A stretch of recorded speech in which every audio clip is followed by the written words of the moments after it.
Hello and welcome to the Grand Line Review, your source for everything One Piece. Today we are once again going to be appraising the anime in a most positive light by taking a look at some of the more phenomenal moments that the anime didn't just nail, but actually elevated from the original manga material in every way. Because when the anime hits, it hits hard. And those achievements, however few and far between, deserve their due recognition. But before I get into this list properly, I'll just say that this is indeed a sequel list, and there will be a link to the original video in the description below, which I highly encourage you to check out. But for now, the criteria for this list is strangely similar to the first. The moments in question must have occurred in both the anime and the manga, so that we have some basis for comparison. And other than that, it simply needs to be strongly argued that the anime did it better.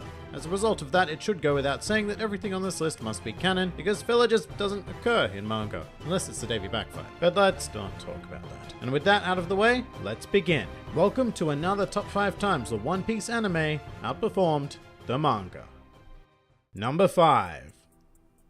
The Crocus Gag. One way in which the anime is frequently able to surpass the manga is via comedy, owing entirely to the control of timing and delivery, something that can be difficult to achieve in manga form, as the reader will generally go through the material at their own pace, which may make certain gags more or less effective. And one joke the anime crafted to absolute perfection is the introduction of Crocus during the short-lived Reverse Mountain arc. Through use of sharp cuts, dramatic sound effects, and tense music, the anime is able to build up an incredibly serious atmosphere, one that makes you feel like the Straw Hats could actually be eviscerated by this man at any second, only to drop the audience into comedic freefall when Crocus chooses to lie down and read a newspaper. Not only that, the style of joke works so well that it is played to great effect 2 more times immediately following this, with my personal favorite portion of the gag being Crocus demanding that the Straw Hats stop or someone is going to die, only to then clarify that that someone would be him. Which isn't to say that these jokes don't work in the manga as well, they certainly do, but the anime adaptation is an entirely different beast, producing tight, effective comedy that had my stomach aching from laughter after initially viewing it, and therefore serving as the perfect opening example for this list.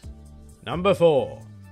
The introduction of Sogeking. Keeping the comedy theme going, we have the introduction of the world's greatest sharpshooting superhero, and annoyingly enough, I have to break my own criteria here, sort of. You see, this is far from a case of a straight-up adaptation. It may even technically be considered filler, but in its defense, the anime did something highly uncharacteristic and invested the time and money into a sequence that would serve both the scene and the character in a far greater manner than the manga ever could. And Toei achieved this by producing a full-scale anime opening title sequence, complete with an original song performed by Kappa Yamaguchi, the voice of Sogeking himself. This sequence takes superb advantage of cliché Japanese television openings, featuring super quick zoom-ins on the main character, and even a closing shot of him overlooking a sunset after a job well done. And it was just so perfect, because what this did was give the audience an insight into the kind of shenaniganry that exists within the wonderfully creative mind of Usopp before seamlessly transitioning back into the reality of the One Piece world, to be met with the completely weirded out looks of both Franky and Sanji. But as a result of this opening title sequence, whenever I think about Sogeking, this song immediately begins playing in my mind, and I believe that it has assisted into contributing to the immortalization of Sogeking in the global fanbase, and that is one hell of a profound achievement. Number 3.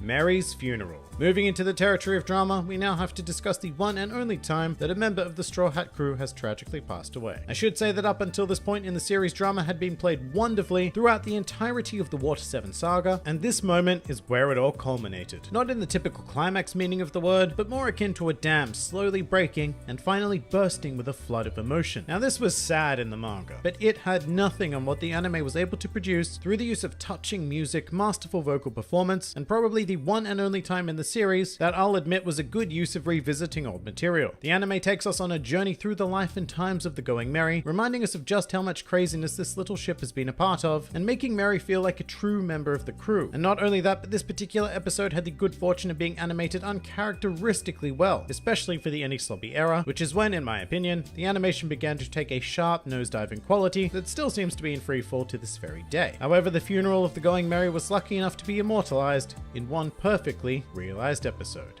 Number 2.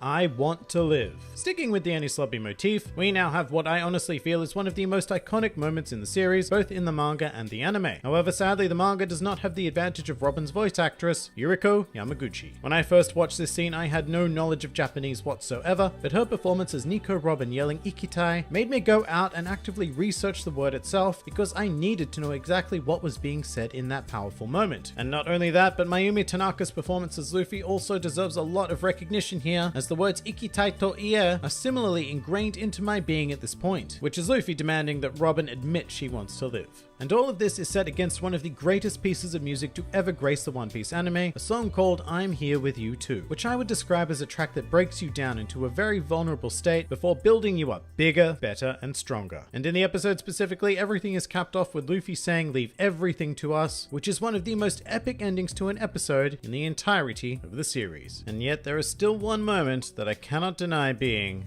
number one. Binks Sake.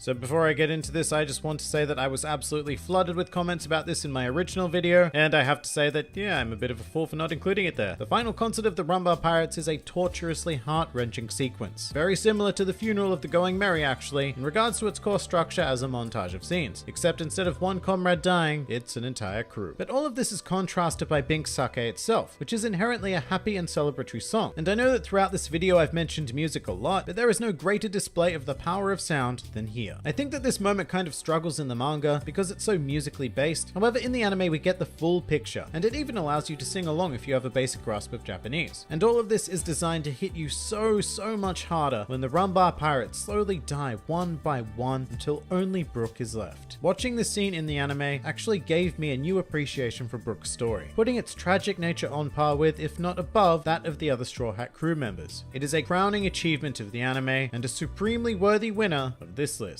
But that pretty much does it for another top 5 times the One Piece anime outperformed the manga. If you enjoyed this video and the content this channel produces in general, then please do consider donating to the Grand Line Review Patreon, because the support of all of you amazing people is what continues to make this channel possible. Also, I've recently launched a Teespring store if you're interested in shirts, hoodies, and other miscellaneous items, with proceeds going directly to support the channel as well. And if you'd like to join the fun, then please do head over to my Discord server, where a wide array of shenaniganry takes place on a daily basis. And finally, please do comment with your own favorite superb anime moments in the series. This has been the Grand Line Review, and I'll see you next time.